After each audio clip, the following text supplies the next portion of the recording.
So now, Sheikh, what are some practical things that we should be in preparation for? Because I think, again, a lot of it is in a materialistic sense, and I discussed this briefly with my previous guest on the last podcast. But I believe there are a lot of things that we should be talking about in a very practical sense. So obviously, the Jumu'ah issue was one issue that was being discussed, and that was a very practical issue in terms of our ibadah as Muslims. It's part of our routine, and obviously we know it's fard. But what about Ramadan's going to be coming up?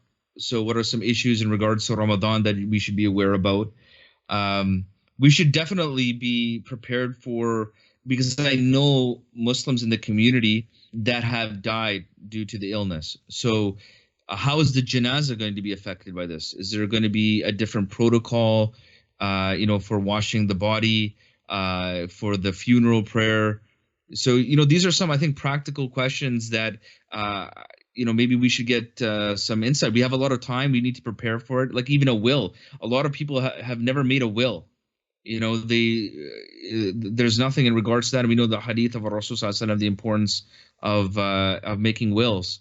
So, what are some ways now we can practically prepare for some of these issues? Because if not now, then when? When are we going to talk about them? When are we going to discuss this? When are we going to prepare for it?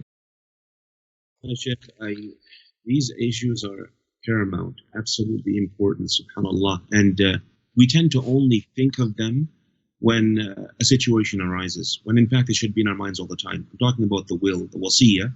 I'll start with that. As the Prophet ﷺ informed the companions to have their wasiyah, their wills, written and near them. وَصِيَّتَهُ مَكْتُوبَةً عِنْدَهُ. So it's right beside them. So the description over here, showing that this should be so close to you, near to you all the time, that it's an indication of how important it is, right? So one should do or go to that extra length of having it written, documented, and known to the family that I do have a wasiyah.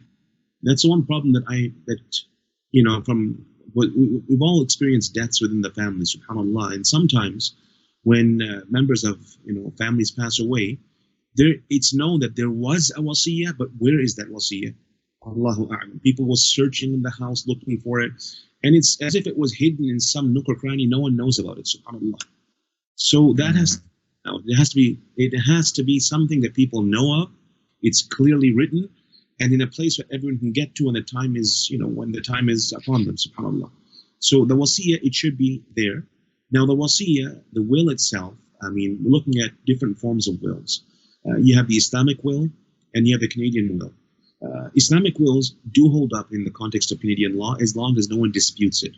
So in terms of the divisions, I'm talking more about the Islamic laws of inheritance.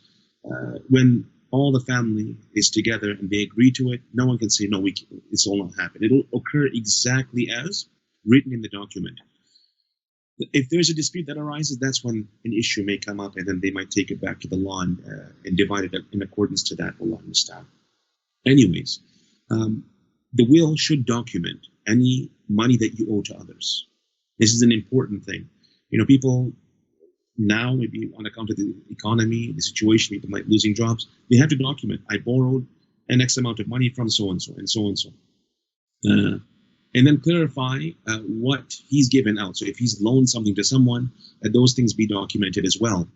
Also to indicate which accounts, bank accounts that the person has, what is roughly in each account, so that people wouldn't be stunned or shocked that there is something or there is nothing.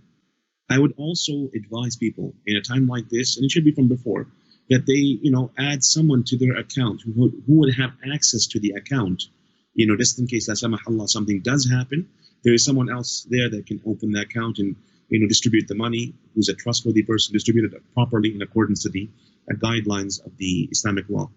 So that should be something we shouldn't be debating about. It should have been done yesterday. So if someone has not done this already, they should do it.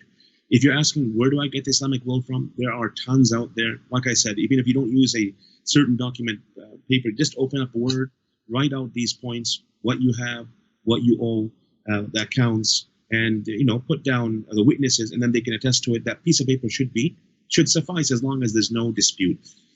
I don't think you can go to law offices right now because I think they're closed to an extent. Whatever the case, you can go about. There's a lot of work being done though through just teleconference or this type of software. But the problem is that in a legal sense, you have to be there in person, and I think that might be the restriction. I don't know if the legal system may adapt or change for this crisis, because a lot of things aren't changing. But I had a lawyer on just in the past episode, and these are some of the challenges, is that you need somebody like in person and witnessing it and so forth. Yeah, so for the time being, you can take by the road I mentioned, just to document these things down, so that no one's haqq would be lost and something owed to you would not be forgotten. Because when a person dies, the inheritance is everything they've left behind. And this is what I find really troubling, because I've dealt with a few inheritance cases here in the city, in Fort McKinnon, in Vancouver, and Toronto, where the thought is the inheritance only includes what's in the account. No, it's every single thing the person owns, even the dishes in the house. Those are sold, assessed, and then the money taken from that added to the inheritance. And this is the thing that people find, I guess, troubling. That's all? I said, yeah, every single thing has to be assessed, added to whatever the man has in terms of the accounts, the monies, and cash on hand. All of that is assessed. And then from that entire amount, we would divide the inheritance accordingly in light of what we have in the Quran and Sunnah. Do I feel that the New York police are providing enough protection, or do I have to have protection of my own? I look for protection from Allah.